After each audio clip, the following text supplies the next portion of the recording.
Welcome to the Business of Apparel podcast. This is the place to learn how to start and scale your own apparel brand and fill it with loyal customers for years to come. I'm your host, Rachel Erickson, owner and CEO of Unmarked Street. I can't wait to share this episode with you. Welcome back to the Business of Apparel podcast. Today, I'm really excited to introduce you to Simon Fisher, who is a past product management mentor of mine.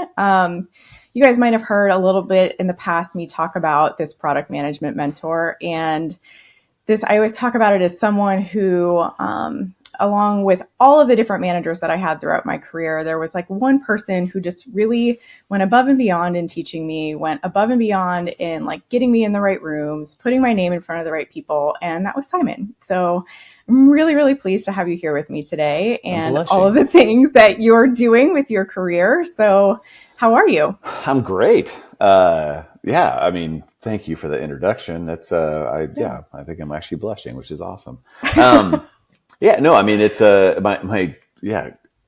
career. Yes. Great. But also crazy too, right? Welcome to the wild world of restructuring, structuring. I mean, you went through this already. It was your choice, going through this and I, was kind of forced into it, but, oddly, I couldn't be happier. With kind of how things are progressing and going. And I guess that's what we'll talk about today. But, thank you for the introduction. And it's just because I've been a product manager since dinosaurs roamed the earth that I'm able to have, a few different things to say about it. And one of my nicknames at Giro when I was there, Eli, if you're listening to this, this is for you. I was called the Brofessor. And it's because I wear Birkenstocks in the office and then teach the interns many things. Yes. Oh, we should have done that especially. I know. I think I was too nervous there to, I had to wear my Vans only, the cool kids. Yeah. There is an appearance there, that's for sure. Yeah. So what Simon's kind of referring to is recently he's decided to go into business for himself.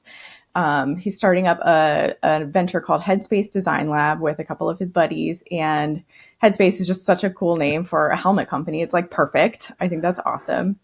And we will definitely get there, but I'd love for you, Simon, to just kind of talk through a little bit about your history. And I know you have an amazing New Year's resolution that you made that I'd love for you to just talk on a little bit. Sure. I guess we'll start with the New Year's resolution, right? Everyone's got I'm going to get fit this year. I'm going to climb Kilimanjaro. I'm going to ride my bike 5 days a week, whatever, right? Everyone comes up with an awesome, I do the same thing, right, every year. And then this year, for some odd reason, I was like, okay, I'm not going to put I'm going to go to the gym 5 days a week, right? Yeah. I said love and fear. Those are going to be my New Year's resolution. And okay, what the hell does that mean? Well, love was about love of self, love of people, being open-minded, being, we live in a very crazy world. We're coming off a pandemic.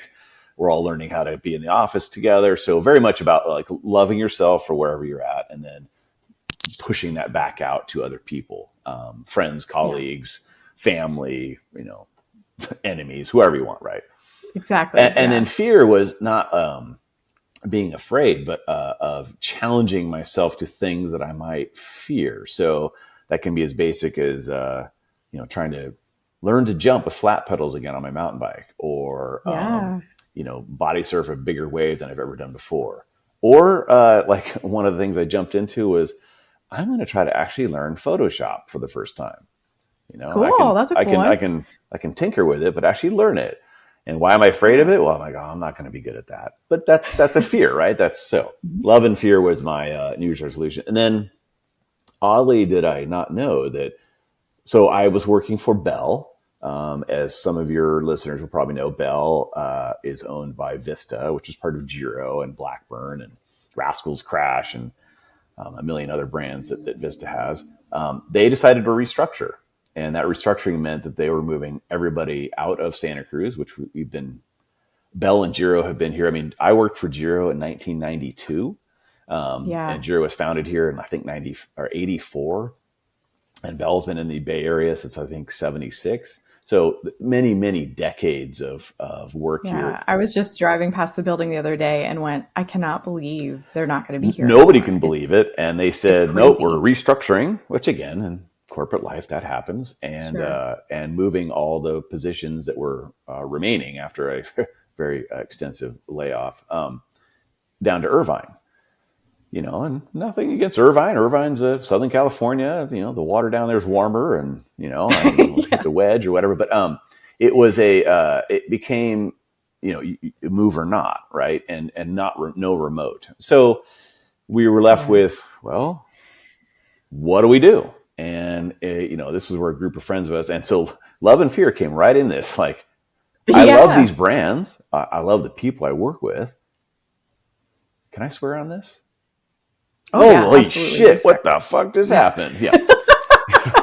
my whole career just exploded in my face.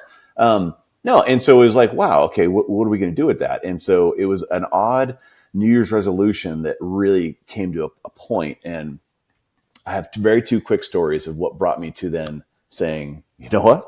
I'm going to do it myself. One was an old mentor of mine. I got on the phone when this is all exploding, and like, what are you going to do? And I'm like, well, maybe start my own business with some friends, or, maybe, I don't know, get another corporate job. I don't know. Right. And he says, this is where one of the catalysts came. He said, well, you better get another corporate job because you're going to need that security. That I'm like,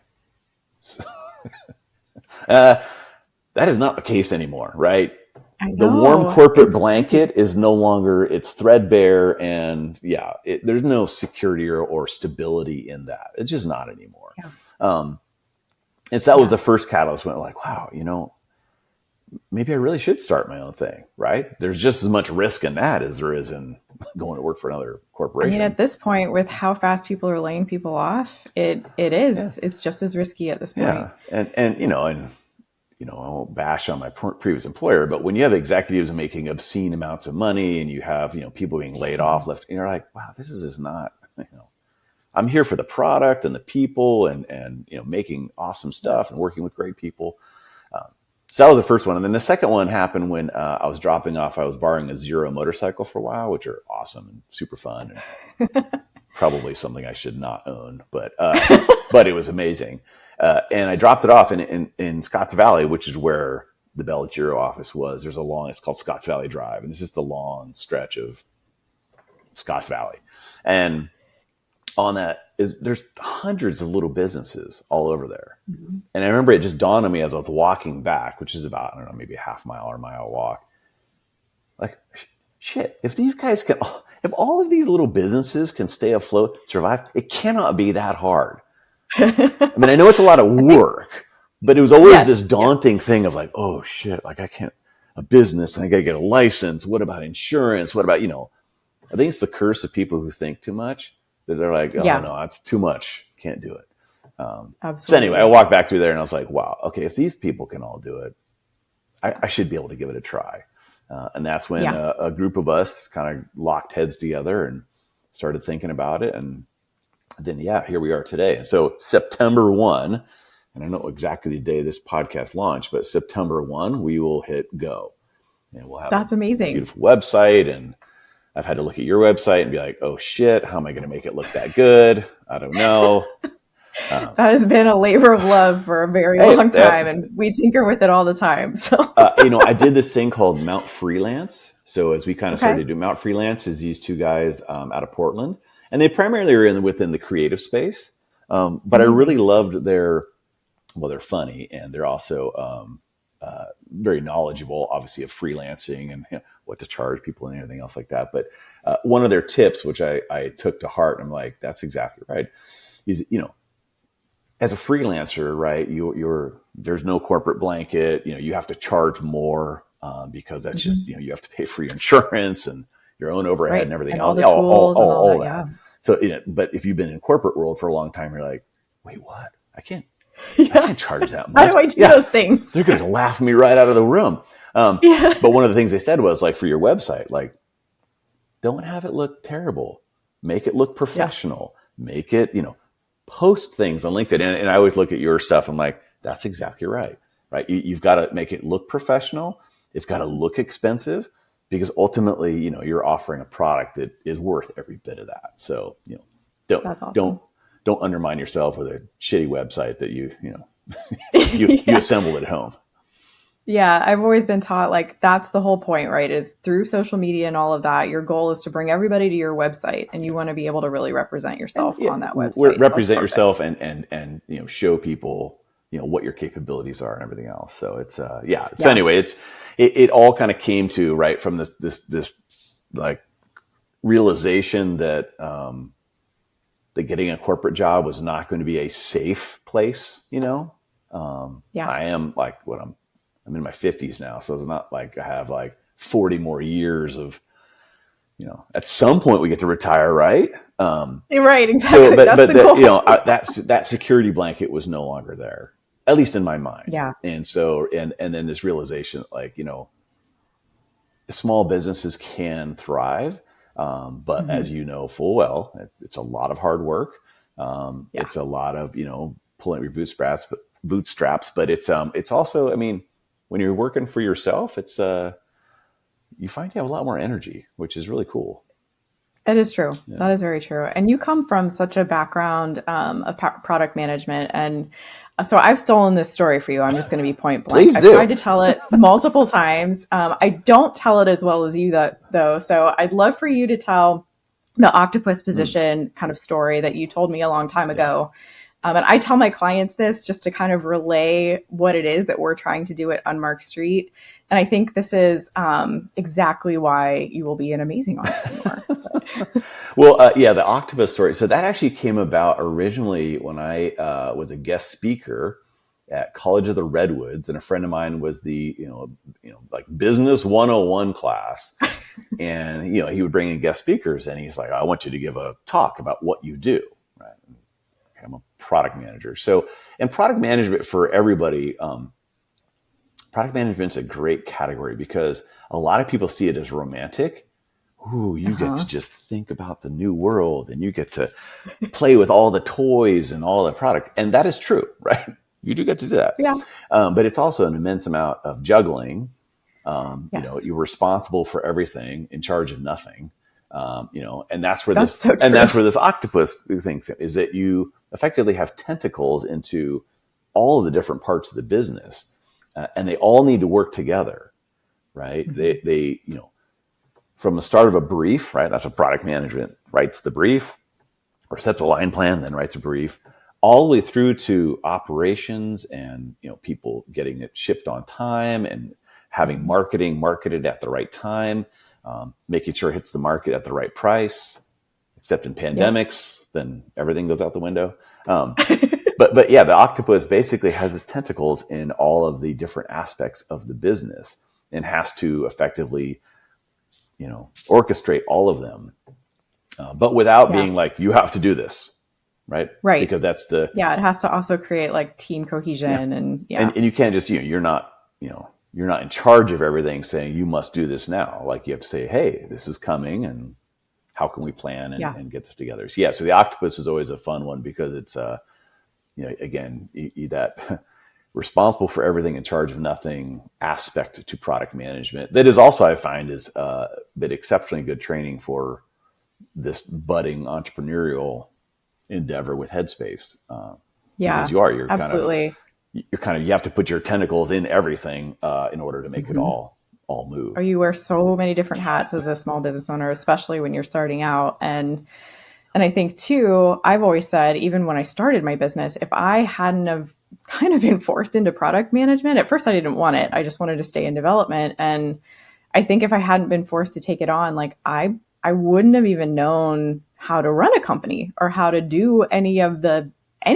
Yeah. It would have totally eluded me because that experience of kind of being that central hub and being able to pivot and wear a bunch of hats and watch, the big picture happening while you're in it every day is a really interesting and unique skill. And if I hadn't have done that, it would have been a lot harder. Yeah, and it's So one too that I go back to that romantic conversation. Like people are like, oh, you just get to play with toys and invent the future. For a long time, especially when I was younger and had some great mentors, but it's like there's a certain mindset that great product management has, and you're like, well, this is not that hard, right? You just kind of do all these things.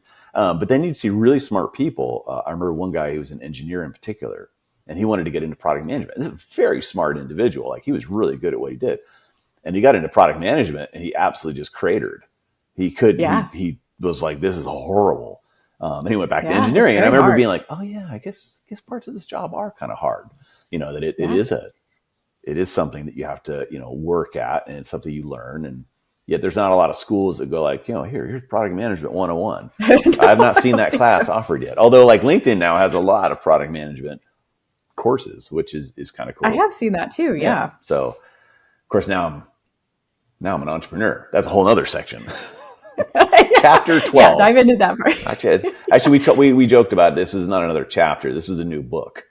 We finally finished that book, and Yeah. So I did, which feels good. It feels good to close that book and like put it on the shelf and know that it kind of led me to this new one. Exactly. And that's where also too, like, somebody asked us in a meeting recently about, somebody who's a prospective client of ours, well, do you feel confident about this? I'm like, listen, I've had 20 years of training. Yeah. Right. That's the one great part about all these great corporations and amazing brands that I've worked for. It has been the best training one could have for, when you do finally, if you decide to go out on your own. I don't think people realize, and this is something that I even struggle with trying to tell prospective clients, like, I don't think they realize how difficult it can be to be in those kinds of positions at corporate where the rules are either so strict or so loose that you have to be able to navigate both of those kinds of spaces and know everything in between as well. And so when you come in, like when we come in to work with a client, like no matter where they're at in their process or no matter what kind of like process they want to follow as they move forward, we're really easy to fit into it because we've just had to learn how to do that over the last 20 years. And as you and I have known, I mean, we've worked for publicly traded companies, we work for private equity, we've worked for founders companies. And they're all different, right? They all have different wants, needs, tempos, timelines. Are they chasing the buck or are they chasing innovation, right? All those things factor in, and it's usually a combination of all of it. So yeah, absolutely. So tell me a little bit about what it's been like to go out on your own, like, the joy and the terror and all of it. Exciting and terrifying are the two words that come to mind almost daily. Exciting in that, like, each day you're kind of like, how is this going to work? I don't even know. And then something happens, you move a step forward and you really realize that the entrepreneurial journey is literally one foot in front of the other and just stay on your course. Again, going back to product management, right? You usually write 3 and 5 year, sometimes 10-year line plans, right? Because that gives you that North Star. And you realize as an entrepreneur, that's set your North Star. This is what we intend to do. And then each day, sometimes each minute, how are you working towards that? And when you do that, you realize that pieces just kind of come into place. And the second one I've had which has been really a surprise to me. And sometimes I'm like, maybe it's just because it's Santa Cruz, right? Santa Cruz has such a rich history of, the surf industry and the bike industry. And there's so much here already. Whether it was, the custom frame builders who became, Bontrager and Salsa and all these amazing brands, or, now locally Santa Cruz Bikes, Cervelo's here, Ibis is here, Fox, Tail is up in Scotts Valley, BMC is located here, Specialized over the hill. So part of it was like, because of that, that's why people are coming out. But the point is, one foot in front of the other, but there's a mentorship that comes immediately out of the woodwork. I mean, I have a business coach. Like, what is a business coach? But I have this person who I got introduced to, and he is my business coach. And he, he's not telling me, do this, do this, do this. He's saying, you need this? Okay, you need to talk to this person. Or, it's as simple as, and this is where, when he broke it down for me one day in terms of like launching a company. Listen, you file, you got to get a lawyer, you file with the feds, you file with the state, fictitious business statement, open a bank account. You're in business. Pretty much. I remember being like, and there's a lot of steps in all of that, but I'm like, okay, I can do that. So it's been amazing. I mean, it is not without terror, and I still wake up most mornings going like, how in the hell is this going to work? But I also then something happens that day, and it's happened every day that you're like, oh, okay, you know, Yeah. you just I'm so build. excited for you that you invested with a business coach, because I think that was one of the first things I realized I was going to need, coming from 20 years of corporate where you have this management structure of people holding you accountable to deadlines and to projects and all of that. And you're not going to have that as an entrepreneur anymore. And so my business coach is the same thing, like helping me just steer me in the right direction, helping me understand that like 1% growth every day is going to be huge in the long run. And there are some days when you don't feel like you're making that big of a stride, but you don't know that, that little post that you did might not completely take off for, 5 years from now, someone sees it and it changes everything. So, and that's been exactly my experience so far, is sometimes the littlest thing that you had no idea of what was really kind of spiraling behind it. And that's what happened to us, is like, we all joked, like the first week when we all got let go because of the corporate restructuring, and that was our decision. We decided to move on. That first week, when we're officially done, we're like, okay, good. We're all retired. We're done now. We may be retired for only a week, but and then enjoy it. Then we'll get cracking on with things. And it was the very first day of my retirement when I got this email from somebody saying, hey, I heard you might be doing something new. I'd love to talk to you. Mm-hmm. Okay. And while there's nothing's set in stone, there's no contracts there, but this is somebody who heard through somebody else, who heard from somebody else, and, eventually could become a client for us in the future. And that's really exciting to have that kind of, little thing spark that interest. And, we're in a good way, like, what happens when we actually do start marketing? Like, are we going to be too busy? But again, we'll cross that bridge. That's a good problem to have. We're fine with that one. Yeah. You'll get there. You'll absolutely get there. And that's, again, I look at the brands that I have worked with for, 30 years now, 25 years. They all started this. I mean, I always joke about this. I am literally starting my company in my garage.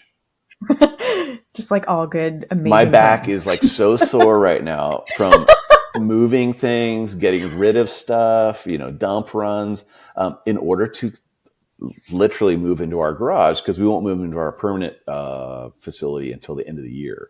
And that's the exciting part, where we're really looking forward to it, because I bet. And we haven't really, but Headspace is obviously, we're going to be a design, consulting, innovation, development, and engineering company. There's 5 of us who founded it. Obviously, within the helmet space, we work in power sports, we work in bike, we work in snow, we work in safety helmets. Somebody asked me, are you going to do military helmets? I'm like, well, I mean, sure. Yeah. Again, head protection is what we serve. That is kind of our mantra internally. That's awesome. And what we're really excited about is that, something that we all got to work with, and I can't take credit for how they named it and what they did with it, but it was always something I found very fascinating. So at Bell and Giro, at a time, they had an advanced concepts group within the building, and we had what we called the Dome. And the Dome was basically an innovation center.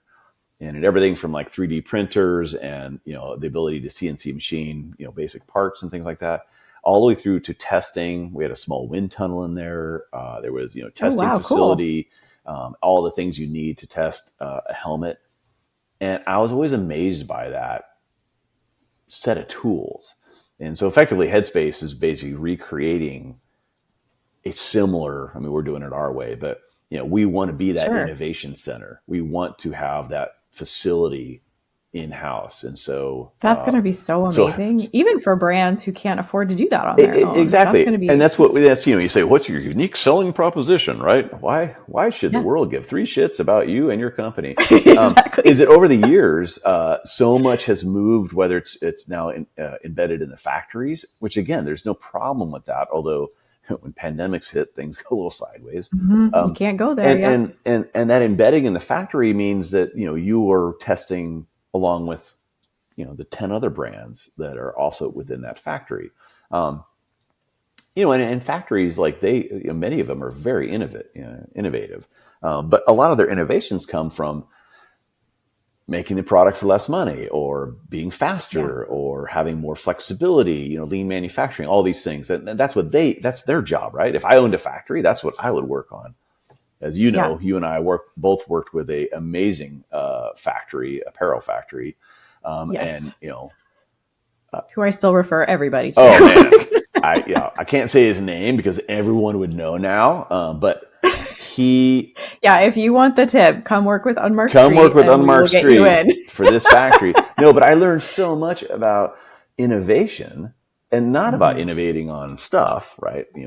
Apparel and things you wear, but innovation in how you can have product flow through, how you can engage workers, how you can keep workers and keep them involved. And we always joked about it, whether you go to a brand or you go to a factory and you walk around and say like, so great, how long have you been here? And they're like, 25 years. And you're like, okay. And then you go to the next person, how long have you been here? 18 years. Huh. And then you go to the fifth person down the row and they're like, well, I've only been here for 7 years. I'm kind of new. And you're like, huh. And that, you realize that is the innovation within the factory is not only, of course, making great product, but setting an example and working with people who want to be there. Yeah, exactly. And even and I've taken, so that's our good friend we know who has that factory. Headspace has actually taken a little chapter out of that, which is that all of us are going to work for the same amount. There is no hierarchy. I am actually I am the CEO of Headspace. You and all 5 of you are the CEO. No, just me. Because we have to for the feds. Somebody has to. Oh, right. Yes, that is true. Somebody has to be secretary. Somebody has to be CFO. Right. We have to do all I also learned, make sure whenever you sign your name for the company, put CEO after your name. Okay, good. That makes it legally binding as you as the CEO of your company. See, pro tip. That's for free, people. You got to call Unmarked Street if you want the rest of it.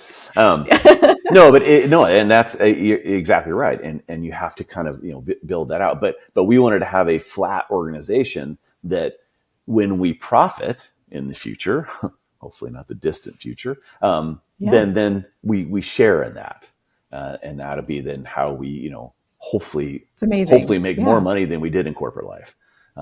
That's awesome. At the very least, to support our families and make sure hopefully we can live in this beautiful town.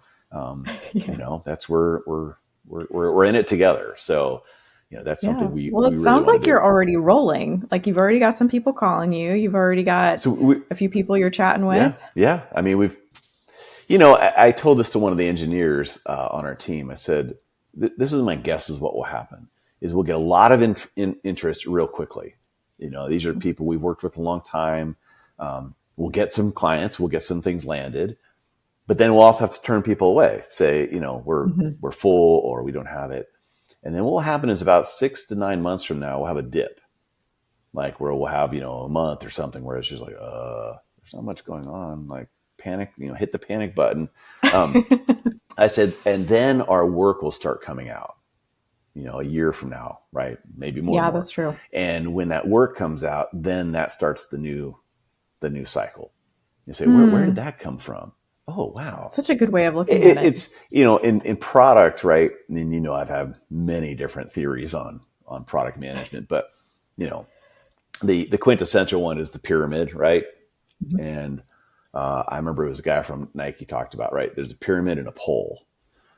And when I started at Bell's, one of the sales guys came to me and said, like, well, we've got great products. That's the pole, right? When you have a product that sits on top of a pole, well, guess what? Poles are really easy to tip over or attack from underneath. Whereas a pyramid, right? That's the age-old thing, right? Having a base, and then you go above that, and now it's very stable. And that's a product line. That you have built underneath it. So you're not just one fancy thing, because you have one fancy thing, that's great. But if you don't have things underneath it, and it doesn't just mean price, right? It means you have a product line that helps support it. In this entrepreneurial thing, even though none of these, so we're not making our own product. We are working with other brands to bring their ideas and innovations to life. That's That's such a cool our mission. intention. Yeah.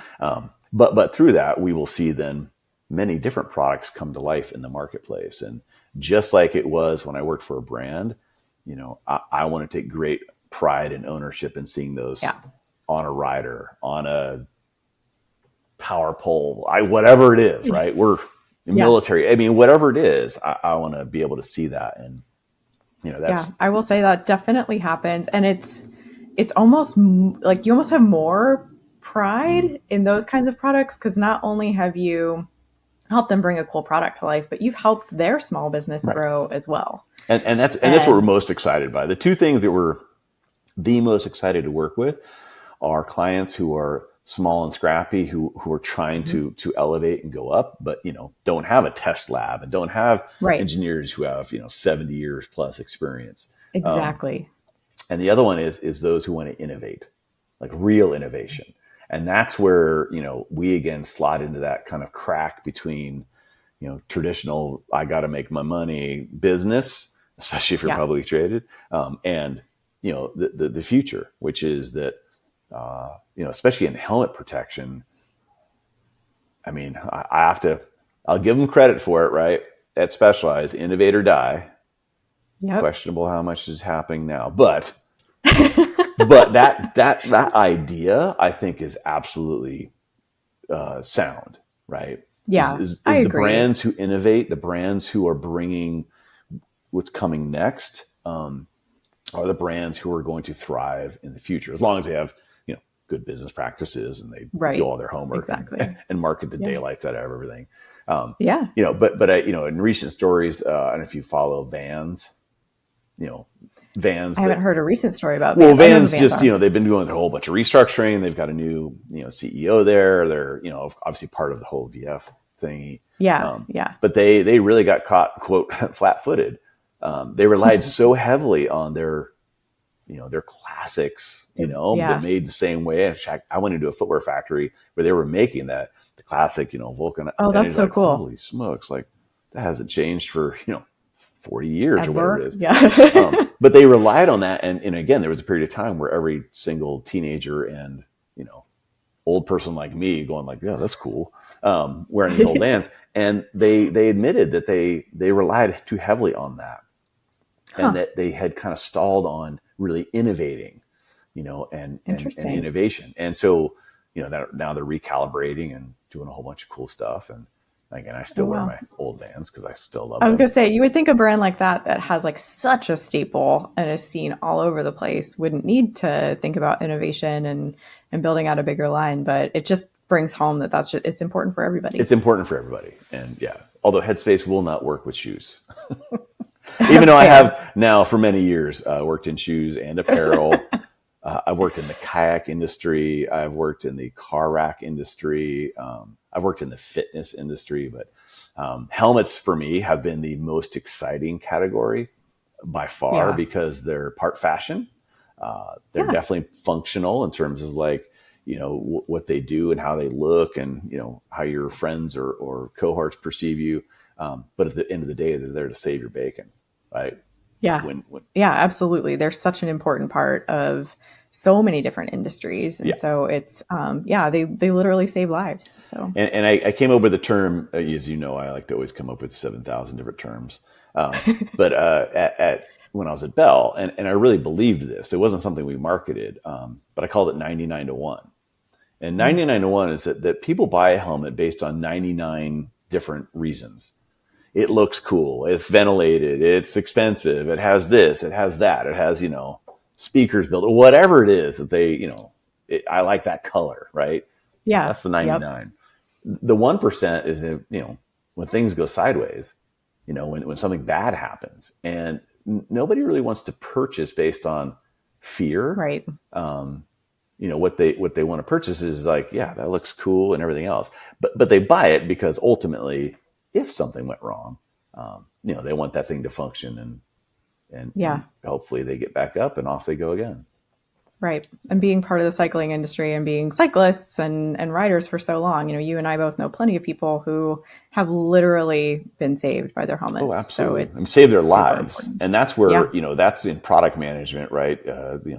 so many different products in the world, but helmets definitely struck a chord with me when I came to work for Bell. It was like, wow, like this is really That's cool. awesome. So ultimately, that's where Headspace also has got its launch, is that, this group of people all think that way and are very interested in how we can both, progress the 99%, but also the 1%. Yeah.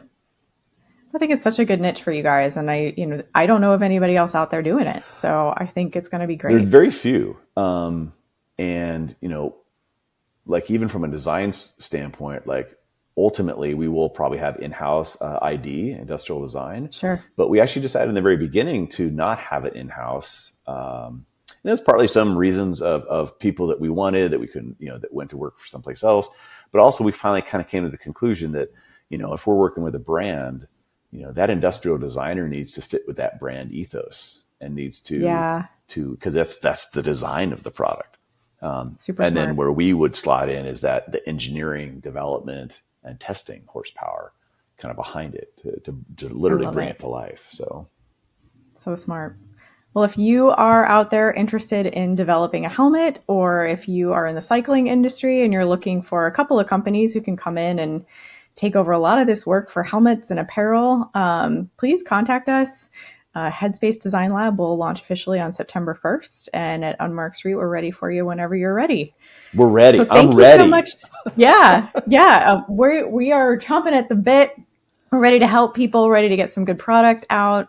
Thank you so much, Simon, for joining me today. This was so much fun. It's good to see you. It was great to see you too. All the success to you and Unmarked Street. And when we have our open house, you'll get an invite. Oh my God. Yes, please. I would love to be there. That's amazing. So mark your calendar for all of January open house. Okay, I don't know what day it'll be, but we'll get it. Awesome. Well, have a good one. And thank you all for listening. We'll see you next time. Thank you so much for listening to the Business of Apparel podcast. I would so appreciate hearing your thoughts on the show. And if you know someone who could benefit from it, please share it with them. My biggest desire is to help other apparel professionals understand the nuances of our industry so we can all work toward making better product for a better world. If you would like to connect further, I'd love to invite you to send me a message through my website, unmarkedstreet.com, where I do weekly trainings through my video channel, a monthly newsletter, and offer so many resources to help you start and scale a profitable apparel brand.